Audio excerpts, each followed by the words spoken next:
welcome you all to the College of Nursing ECR group of institution. Myself, Devolina Ghosh, working as an assistant professor in Department of Obstetric and Gynecological Nursing. So today we are here to demonstrate you the human fetus skull. The human skull is almost a extended compressible made up of thin flat bones. In human fetus skull, there is total 7 numbers of bone. 2 frontal bone, 2 parietal bone, 2 temporal bone and 1 occipital bone. The bones are attached together or united together by a non-ossifiable membranes attached at the margin of the bones. This called sutures and frontanels. There is many numbers of sutures and frontanel in the total fetal head, but 4 are having obstetrical importance. First, frontal suture. Frontal suture lies between 2 frontal bone. Next, sagittal suture or longitudinal suture. It is lies between 2 parietal bone. Next, coronal suture. It is lies between 2 parietal and 2 frontal bone in either side. Last one, that is a longitudinal suture. It is lies between 2 parietal and 1 occipital bone.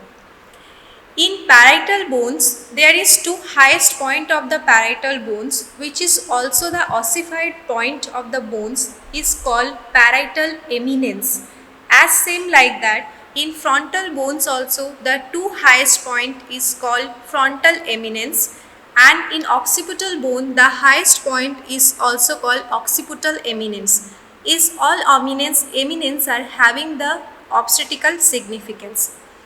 Now, the membranous portion in between the sutures or wide gap between the sutures are also called as a frontanel. In total fetus skull, there is 6 frontanels are there, but 2 are having most obstetrical importance. First one, that is called anterior frontanel. It is lies between 4 sutures.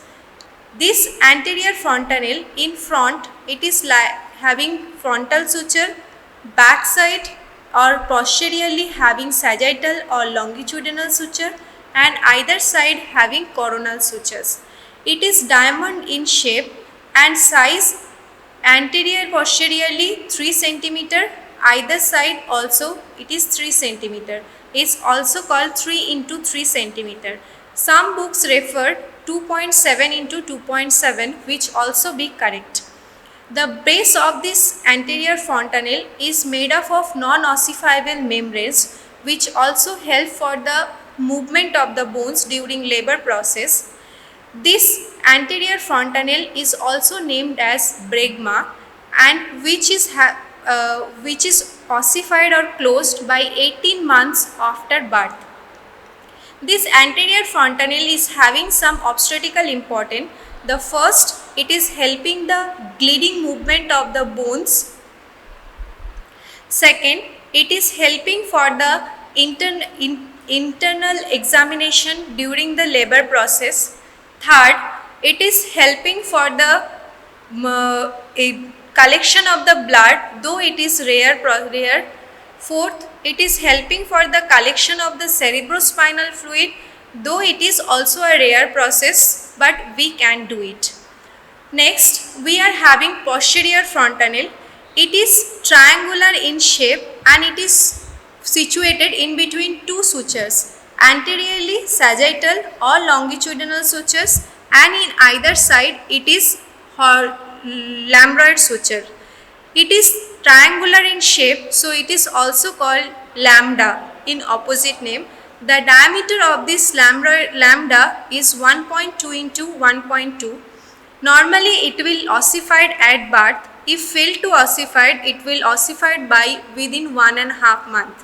So the best way to remember it, anterior frontanel will close by 1.5 year. It will be 1.5 month. Now we will move to the region of the fetus skull. The first region is vertex, second brow or sinciput, and third is the face.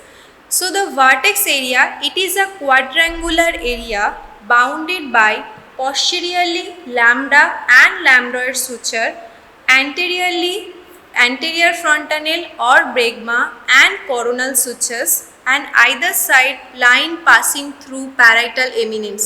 So this is a parietal eminence and this is a line passing through parietal eminence. So these are the quadrangular area which is also named as vertex. Next, it is a sinciput or brow area which is bounded by posteriorly anterior fontanelle and coronal suture, and anteriorly by the glabella and supraorbital region. This is a orbit, so this is a orbital region, supraorbital region. Next, face, it is starting from glabella and supraorbital region to the junction of the floor and mouth with the neck. Here our neck and it is a mouth, so junction of floor of mouth and neck. Now there is another area called sinciput. It is the corresponding area of the brow.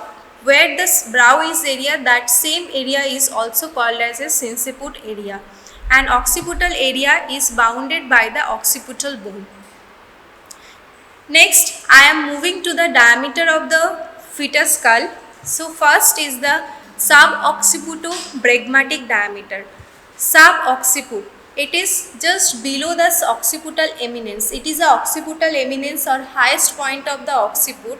So just below that, that is also called nape of the neck or junction of the neck with the head. So from nape of the neck to the center of the bregma.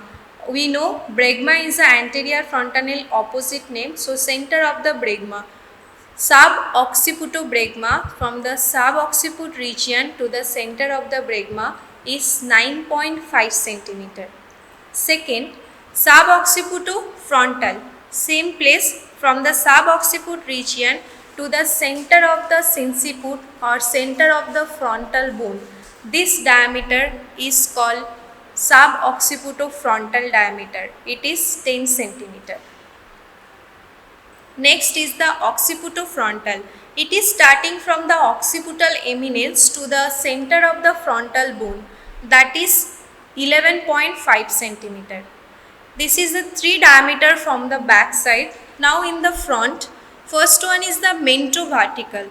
It is the center of the chin to the highest point of the sagittal suture, is the longest diameter of the fetus skull. It is a 14 centimeter.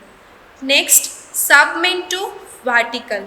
It is starting from submentum, the below the mentum, or else it is a junction of the floor of mouth and neck to the highest point of the sagittal suture.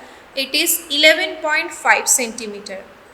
Next, submentobregmatic. Same region, the submentum to the center of the bregma. It is 9.5 centimeter. So this is the 6 diameter, which is an anterior posterior diameter, 3 from back side, 3 from front side. Next, I am moving to the transverse diameter. There is 4 transverse diameter. First one, biparietal diameter. Distance between 2 parietal eminence. We know the highest or the protrudent portion of the parietal bone is called parietal eminence. So distance between 2 parietal eminence is called biparietal diameter. It is 9.5 centimeter. Next is the super subparietal diameter.